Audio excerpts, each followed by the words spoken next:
Very good morning, welcome to business breakfast. నా పేరు ప్రణీత్. ఇక నిన్న మన మార్కెట్ లో లాభాలతో ముగిశాయి. మొదటి రెండు రోజులు ఈ వారం మొదటి రెండు రోజులు కూడా మంచి లాభాలను చూశాయని చెప్పొచ్చు. అయితే గత రాత్రి అమెరికన్ మార్కెట్లు మాత్రం స్వల్ప నష్టాలతో ముగిశాయి. ఉదయం ఏషియన్ మార్కెట్లు ప్రస్తుతానికి మిక్స్డ్ గా ట్రేడ్ అవుతున్నాయని చెప్పుకోవచ్చు. ఎస్జిఎక్స్ నిఫ్టీ మాత్రం -10 పాయింట్ల లాభంతో ట్రేడ్ అవుతోంది, నష్టంతో ట్రేడ్ అవుతోంది. అలాగే నిన్న రియాలిటీ సెక్టర్ 5.5% కంటే కూడా ఎక్కువగా లాభపడింది. దీనికి నిన్న జీడీపీ నెంబర్స్ కాస్త పాజిటివ్ గా ఉండడంతో మార్కెట్ కాస్త రికవర్ అయినట్టుగా కనిపిస్తుంది. అయితే ఒరిజినల్ గా నిన్న మొన్న అలాగే మార్కెట్లు లాభాల బాట పట్టడానికి కారణాలు ఏంటి, అలాగే మార్కెట్ పాజిటివ్ జోన్ లోకి వచ్చిందా విశ్లేషించడానికి, అలాగే మీ కాల్స్ కి సమాధానం ఇవ్వడానికి అనలిస్ట్ కుటుంబరావు గారు, శేషు గారు ప్రస్తుతం మనతో పాటు ఉన్నారు. వెరీ గుడ్ మార్నింగ్ కుటుంబరావు గారు, శేషు గారు. సో కుటుంబరావు గారు, నేను 2 రోజులు చూసుకున్నట్లయితే వరుసగా మార్కెట్లు లాభాల్లో ఉన్నాయి. సో మార్కెట్ కాస్త కోలుకున్నాయి అనుకోవచ్చు అంటారా మనం? అంటే ఒకటండి, totally not out of Woods అని చెప్పేసి అని అంటాను. బట్ ఒక ట్రేడింగ్ రేంజ్ అంటూ ప్యాటర్న్ ఫామ్ అవుతుంది అనమాట. 5700కి క్లోజర్ గా వస్తే హెవీ బయింగ్ రావటం అండ్ క్లోజర్ టు 6000 అప్రోచ్ అవుతున్నప్పుడు సెల్లింగ్ రావటం మొదలవుతుంది అని చెప్పేసి అని అనుకుంటున్నాను. బట్ ఇవాళ కూడా ఇంట్రాడేకి చూస్తే కనుక 5900 బాగా రెసిస్టెన్స్ కింద యాక్ట్ చేయొచ్చు. ఎందుకంటే నేను నిఫ్టీ ఫీచర్స్ లో చూసాం 5900 క్రాస్ అవటం, కాస్త సెల్లింగ్ ఎమర్జ్ కావటం అండ్ 57, 5800 పుట్ ఆప్షన్స్ లో కాస్త ఓపెన్ ఇంట్రెస్ట్ కూడా బిల్డప్ అవటం అనమాట. కాబట్టి ఈ ట్రేడింగ్ రేంజ్ అంటే ఎస్టాబ్లిష్ అయితే ఇన్వెస్టర్స్ కూడా షార్ట్ టర్మ్ ట్రేడర్స్ ఈ రేంజ్ కి కేర్ఫుల్ గా అబ్జర్వ్ చేసి ట్రేడ్ చేయమని చెప్పేసి అడ్వైజ్ ఇస్తాను. అయితే బ్రాడర్ గా మ్యాక్రో ఫ్యాక్టర్స్ చూస్తామంటే జీడిపి నెంబర్ నిన్న సర్ప్రైజింగ్ ఉండిందనమాట. కాస్త ఎందుకంటే ఇయర్ ఆన్ ఇయర్ మనకి అప్డేట్ చేసిన తర్వాత కూడా అనమాట అప్డేట్ చేసిన తర్వాత కూడా 8% ప్లస్ రావటం అనేది డెఫినెట్లీ ఏంటంటే ఫుల్ ఇయర్ కి క్లోజర్ టు 9% వస్తుంది జీడీపీ గ్రోత్ రేట్ అని చెప్పేసి మనం అనుకోవచ్చు యాజ్ ఆఫ్ నౌ. ఎందుకంటే ఇవాళ మార్కెట్ కి ఇది కీ ఫిగర్ అని చెప్పేసి అని అంటానికి హోల్ ఇండియా స్టోరీ మొత్తం కూడా జీడీపీ గ్రోత్ స్టోరీ పైనే ఉందన్నమాట. కాబట్టి ఈ మొమెంటం అంటూ సస్టైన్ చేసుకోగలిగితే కమింగ్ క్వార్టర్స్ లో కూడా మన మార్కెట్స్ ఒక major bottom maybe around 55 to 57 మధ్యలో ఫామ్ చేసుకుని ఈ second round of bull market లో ఎంటర్ అవుతామని చెప్పేసి అనుకోవచ్చు. ఇన్వెస్టర్స్ కూడా ఇవాళ 559 పైన కనుక క్లోజింగ్ బేసిస్ నిఫ్టీ ఉంటే కనుక ఫ్రెష్ పొజిషన్స్ యాడ్ చేయమంటాను. But otherwise caution is advised. Okay, so Sheshu garu, technical గా ఇవాళ కూడా మార్కెట్ కాస్త ఎలా ఉండే అవకాశం ఉందంటారు? లాస్ట్ 2 days కానీ చూస్తే అంటే నిన్న కానీ మొన్న కానీ చూస్తే మన మార్కెట్ లో ఓవర్సోల్డ్ పొజిషన్ నుంచి కొంచెం అప్ ట్రెండ్ వచ్చింది. మొన్న 70 పాయింట్స్, నిన్న 30 పాయింట్స్. ఇది చాలా వరకు ఇందులో 60% దాకా షార్ట్ కవరింగ్ ర్యాలీ అని చెప్పొచ్చు. మిగతా 40% వాల్యూ బయింగ్ అనేది వాల్యూ పిక్స్ మనం చూసాం. ఎస్బీఐ, బిహెచ్ఎల్ లాంటి స్టాక్స్ ఓవర్సోల్డ్ లో ఉన్నాయి.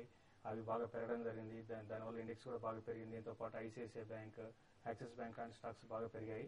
ఏదైనా కూడా ఇక్కడ ఓవర్సోల్డ్ పొజిషన్ నుంచి కొంచెం మార్కెట్ ఒక అప్ ట్రెండ్ లోకి వచ్చింది. అయితే షార్ట్ టర్మ్ అప్ ట్రెండ్ అనేది చెప్పలేము. ఎందుకంటే మా నిఫ్టీకి 5900 అనేది నిఫ్టీకి చాలా కీ లెవెల్ గా చెప్పొచ్చు. 59 దగ్గర నిఫ్టీకి రెసిస్టెన్స్ ఫేస్ చేస్తుంది. తర్వాత ఈ రోజు ఇంటర్డేకి మాత్రం నిఫ్టీకి 5880 దగ్గర నిఫ్టీకి చాలా రెసిస్టెన్స్ ఉంటుంది. అదేవిధంగా సపోర్ట్ గా చూస్తే 5850 దగ్గర నిఫ్టీకి సపోర్ట్ ఉంటుంది. అవి ఈ లెవెల్స్ కానీ బ్రేక్ అయిందంటే మార్కెట్ ఫర్దర్ గా వీక్ అయ్యే అవకాశం ఉంది. ఏదైనా నిన్న 2 రోజులు మార్కెట్ పెరగడం అనేది కొంత లాస్ట్ కొన్ని రోజులుగా ఎవరైతే లాంగ్ పొజిషన్స్ ఉన్నారో వాళ్ళు ఒకసారి ఈ మార్కెట్ పెరుగుతున్నప్పుడు ఒకసారి ఫ్యూచర్స్ లో ఉన్నప్పుడు ఎగ్జిట్ కావడం చాలా వరకు మంచిది. ఈ రోజు రేపు చూసి మార్కెట్ 5900 కానీ నిఫ్టీ క్రాస్ కాలేదంటే లాంగ్ పొజిషన్స్ ఎగ్జిట్ కావడం మంచిది. At the same time stop loss కూడా మెయింటైన్ చేయమని చెప్తాను. మార్కెట్ లో అయితే ఇక్కడ నుంచి ఫర్దర్ గా పెరగడం అనేది చాలా తక్కువ ఉంటుంది. కాబట్టి ఏంటంటే మార్కెట్ లో కాషియస్ గా చూడాలి. దాంతోపాటు ఏవైతే సెక్టర్స్ నిన్న లాస్ట్ 2 days లో బాగా పెరిగిన రియల్ ఎస్టేట్ స్టాక్స్ ఈ రోజు కొంత సెల్లింగ్ ప్రెజర్ ఉండే అవకాశం ఉంది. తర్వాత బ్యాంకింగ్ లో కూడా కొంత సెల్లింగ్ ప్రెజర్ ఉండే అవకాశం ఉంది. కాబట్టి ఏంటంటే ఈ రోజు ఇంటర్డేకి మాత్రం కొంచెం మార్కెట్ పెరిగితే ఎవరి ర్యాలీలో సెల్ చేయమని సజెస్ట్ చేస్తాను. ఓకే, ఇక్కడ కొన్ని కాల్స్ చూద్దాం. ఇప్పుడు మన ఫస్ట్ కాలర్ కర్నూలు నుంచి మధుకర్ గారు లైన్ లో ఉన్నారు. Hello sir, good morning sir. Morning అండి, చెప్పండి. సార్ కుటుంబరావు గారు, గుడ్ మార్నింగ్ అండి. గుడ్ మార్నింగ్ అండి. సార్ నా దగ్గర శ్రీరామ్ ఈపీసీ 250 రేట్ లో తీసుకునే ఉన్నాయి సార్, 2000 షేర్స్. అది ఫ్యూచర్ ఎట్లా సార్? ఇప్పుడు 170 వరకు వచ్చింది, 180 వరకు వచ్చినట్టుంది సార్. యాక్చువల్ ఒరిజినల్ గా మనం ఇది మల్టీ బ్యాగర్ లో రికమెండ్ చేసిన స్టాక్ ఏనండి, అరౌండ్ 180 అనమాట. ఇన్ఫాక్ట్ 270, 280 లెవెల్స్ అప్పుడు ఎగ్జిట్ అవ్వమని చెప్పేసి కూడా చెప్పాం స్ట్రాంగ్ గా. ఎందుకంటే కంపెనీ సబ్సిడరీ ఓరియంట్ గ్రీన్ ఏదైతే ఉందో పవర్ కంపెనీ, అది ఐపీఓ రాగానే ఇందులో సెల్లింగ్ ప్రెషర్ రావచ్చు అండ్ కంటిన్యూస్ గా ఏదైతే గనక వేర్ హౌస్ చేశారో స్టాక్ సెల్లింగ్ నమోదు అవుతుందని చెప్పేసి అనుకున్నాం. సిమిలర్లీ అట్టనే స్టాక్ కరెక్ట్ అయిందనమాట. బట్ ఎట్ కరెంట్ లెవెల్స్ తిరిగి అట్రాక్టివ్ బెట్ లాగా కనిపిస్తోందండి స్టాక్. ఎందుకంటే అనదర్ సబ్సిడరీ కూడా కంపెనీది ఐపీఓకి వచ్చే పాసిబిలిటీ ఉంది నెక్స్ట్ 6 months లో. ఓవరాల్ హోల్డింగ్స్ అన్ని కూడా వాల్యూ అంటే కరెంట్ మార్కెట్ క్యాప్ కంటే కూడా ఎక్కువ అవ్వచ్చు. ఎట్ కరెంట్ లెవెల్స్ మాత్రం మీరు హోల్డ్ చేయండి. యావరేజ్ చేయగలిగితే కనుక మీకు కెపాసిటీ ఉంటే కనుక క్లోజర్ టు 170 యావరేజ్ కూడా చేయండి. ఓకే, నెక్స్ట్ బెంగళూరు నుంచి దుర్గా ప్రసాద్ గారు లైన్ లో ఉన్నారు. హలో హలో దుర్గా ప్రసాద్ గారు చెప్పండి. సార్ నేను ఇది ఆర్బిట్ కార్పొరేషన్ తీసుకున్నానండి. ఆహా, హలో చెప్పండి. Sir Orbit Corporation Limited okay అది 70 దగ్గర తీసుకున్నాను.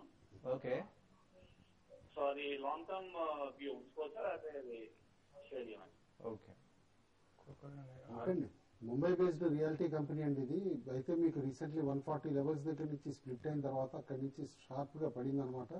మొన్న క్రాష్ లో 70 మేజర్ బాటమ్ అని చెప్పేసి అనుకుంటున్నాను. అక్కడ క్లోజర్ టు 70 మీరు కొన్నారు కాబట్టి హోల్డ్ చేయండి. Company centering into education segment కూడా అనమాట. ఇంటర్నేషనల్ స్కూల్స్ టైఅప్ చేసుకుంది. But Mumbai based centric company reality company కాబట్టి కొంచెం కన్సర్న్స్ ఓన్లీ రిగార్డింగ్ ముంబై ఉండొచ్చు కంపెనీకి. యాజ్ ఆఫ్ నో మాత్రం మీరు హోల్డ్ చేయండి. Short term target can be 92 to 93 అండి. ఓకే, నెక్స్ట్ హైదరాబాద్ నుంచి శ్రీనివాస్ గారు లైన్ లో ఉన్నారు. హలో గుడ్ మార్నింగ్ ఆలక్ష్మి సార్. గుడ్ మార్నింగ్ అండి, చెప్పండి. సార్ మేము ఇప్పుడు కొత్తగా ఇన్వెస్ట్ చేయాలనుకుంటున్నాం సార్. ఈ టైంలో ఎంటర్ అవ్వచ్చా లేకపోతే ఇంకొక వెయిట్ చేయాలి? మాయిల్కి అప్లై చేశాను సార్. అవి 20 times దాకా సబ్స్క్రైబ్ అవుతుంది. Okay. షేర్స్ చేంజ్ రావచ్చు. 2 lakhs అప్లై చేశాను. ఓకే ప్లస్ సార్ ఇప్పుడు ఫార్మాలో జేబీ కెమికల్స్, బ్యాంకింగ్ లో, ఇండస్ట్రీ, మోటార్స్ లో టీవీ మోటార్స్ ఉన్నాయి. అవి 3 సెలెక్ట్ చేసుకోవాలనుకుంటున్నాను. వాటి గురించి వాటికంటే మంచి ఓకే, అంటే బెటర్. మీరు రీసెర్చ్ చేసి మూడింటిని సెలెక్ట్ చేశారా? అవును సార్. ఓకే కానీ ఇప్పుడున్న పరిస్థితిలో మీరు మార్కెట్ లో ఇన్వెస్ట్ చేయొచ్చు. ఎందుకంటే మార్కెట్ మనం చూస్తే హై నుంచి దగ్గర 10% దాకా కరెక్ట్ అయింది. కాబట్టి ఇక్కడ నుంచి ఎవ్రీ డిక్లైన్ లో బయింగ్ ఆపర్చునిటీగా తీసుకోమని చెప్తాను. అయితే ఇటువంటిప్పుడు మార్కెట్ అన్సర్టెనిటీ ఉన్నప్పుడు ఏంటంటే మిడ్ క్యాప్ స్మాల్ క్యాప్ కి వెళ్లకుండా కొంత లార్జ్ క్యాప్ స్టాక్స్ అయితే ఓవర్సోల్డ్ పొజిషన్ బిహెచ్ఎల్ కానీ తర్వాత ఎస్బీఐ కానీ గతంలో కూడా రికమెండ్ చేయడం జరిగిందండి. ఇటువంటి స్టాక్స్ లో మీరు బై చేయొచ్చు.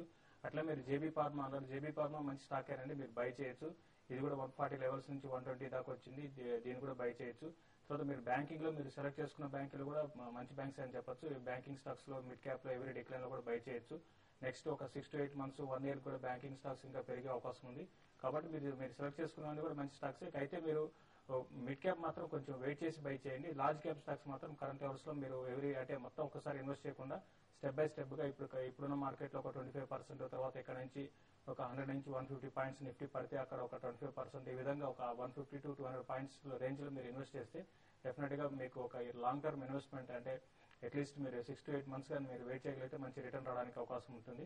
షార్ట్ టర్మ్ మాత్రం మార్కెట్ కొంచెం అప్ సైడ్ ఉన్నా కూడా పెద్ద అది సస్టైన్ అయ్యే అవకాశం లేదు. దీంతో పాటు డిసెంబర్ యూజువల్ గా డిసెంబర్ మంత్ ఎఫ్ఐఎస్ ఎగ్జిట్ అవుతుంటారు కాబట్టి డిసెంబర్ అంతా కూడా కొంచెం కన్సాలిడేషన్, కొంచెం డౌన్ సైడ్ ఉండే అవకాశం ఉంది. ఓకే, నెక్స్ట్ రమేష్ గారు లైన్ లో ఉన్నారు. హలో హలో సార్, రమేష్ గారు చెప్పండి. సిరిసిల్లాబ్ తీసుకున్నాం సార్ 35 లో. వాట్? Celestial Lab. ఓకే సిరిసిల్ ఓకే సార్, సార్ ఎవరైనా చేయమంటారా ఈ రేటు? మనం కంటిన్యూస్ గా అమ్మమని చెప్పామండి 35 లెవెల్స్ దగ్గర అనమాట స్టాక్ ఒకసారి. ఎందుకంటే ప్లేస్మెంట్ ఏదైతే ఉందో అది మెటీరియలైజ్ అవ్వలేదు. ఓన్లీ వారెంట్స్ ప్రిఫరెన్షియల్ చేసుకున్నారు కాబట్టి వాళ్ళ సెకండ్ యూనిట్ స్టార్ట్ అవుతోంది. బట్ స్టార్ట్ అయిన తర్వాత ఎట్లా పేస్ అవుట్ అవుతుంది అనేది మనం ఇమీడియట్ గా చెప్పలేము అనమాట. షాపూర్జీ పాలంజీ పార్ట్ లో, బయోటెక్ పార్ట్ లో అలా కొత్త యూనిట్ కాబట్టి యాజ్ ఆఫ్ నో యావరేజింగ్ అయితే అప్పుడే అడ్వైస్ చేయను. అనదర్ క్వార్టర్ రిజల్ట్ చూసే వరకు స్టాక్ మీరు కొన్న ప్రైస్ కంటే ఆల్రెడీ ఐ థింక్ 21-22 రూపీస్ కి పడిపోయింది స్టాక్ ఆల్రెడీ. జస్ట్ వెయిట్ చేయండి. న్యూస్ ఫ్లో వచ్చిన తర్వాత స్టాక్ ఇంప్రూవ్మెంట్ వస్తే కనుక క్లోజర్ టు 30 ఎగ్జిట్ అయిపోయింది. ఓకే, నెక్స్ట్ కాలర్ తణుకు నుంచి మోహన్ గారు లైన్ లో ఉన్నారు. హలో హలో, మోహన్ గారు చెప్పండి. నమస్తే అండి. నమస్తే అండి. నమస్తే గూడవరావు గారు. నమస్తే అండి. సార్ ఇప్పుడు ఆంధ్ర పెట్రోల్ కెమికల్స్ ఈ రేట్లో బై చేయొచ్చు అంటారండి?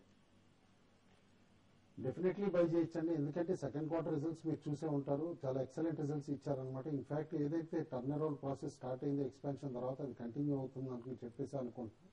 ఎందుకంటే రీటైల్ ప్రైజెస్ కూడా ఆక్సో ఆల్కహాల్స్ చాలా ఎక్సలెంట్ గా ఉన్నాయి. Price realization has jump by another 7,000 rupees per ton అనమాట. Even in third quarter as of now definitely strong buy అండి. రీసెంట్ హై ఏదైతే వచ్చిందో అది డెఫినెట్లీ తిరిగి మీకు జనవరికే రీచ్ అవుతుందని చెప్పేసి కూడా అనుకుంటున్నాం. Good bet at current levels. Okay, ఇప్పుడు మరో కాలర్ సిద్ధంగా ఉన్నారు. Hello hello, good morning sir. Good morning అండి. సార్ నేను క్రిస్టాన్ మెషిన్ 96 నుంచి హోల్డ్ చేస్తున్నాను. మనోగ్రాఫ్ 64 లో హోల్డ్ చేస్తున్నాను. మ్హూ. ఇది హోల్డ్ చేయాలి 6 months 1 year వరకు హోల్డ్ చేయగలను. మ్హూ. ఓకే, మనోగ్రాఫ్ ఇండియన్ మ్యానుఫ్యాక్చరర్స్ లో ప్రింటింగ్ మెషినరీలో లీడర్ అండి. In fact mid segment offset machines లో వాళ్ళకు ఒక నీష్ మార్కెట్ కూడా ఉందన్నమాట. And they are as good as any foreign manufacturers like Heidelberg కానీ ఇవన్నీ అనుకోవచ్చు ఆ సెగ్మెంట్ లో అనమాట. ఇన్ఫాక్ట్ ఎంట్రీ లెవెల్ ప్రింటర్స్ అందరూ కూడా మనోగ్రాఫ్ మెషిన్ ప్రిఫర్ చేస్తారు. Second quarter results good turn around performance and order book కూడా చూపించారు. రీసెంట్లీ ఎక్స్పోర్ట్స్ కూడా బాగా పెరుగుతున్నాయి ఇటు ఫార్ ఈస్ట్ అనమాట. కాబట్టి స్టాక్ అయితే యాజ్ ఆఫ్ నౌ హోల్డ్ చేయండి. ఓకే, ఇప్పుడు షార్ట్ బ్రేక్ తీసుకుందాం. బ్రేక్ తర్వాత మరిన్ని కాల్స్ చూద్దాం.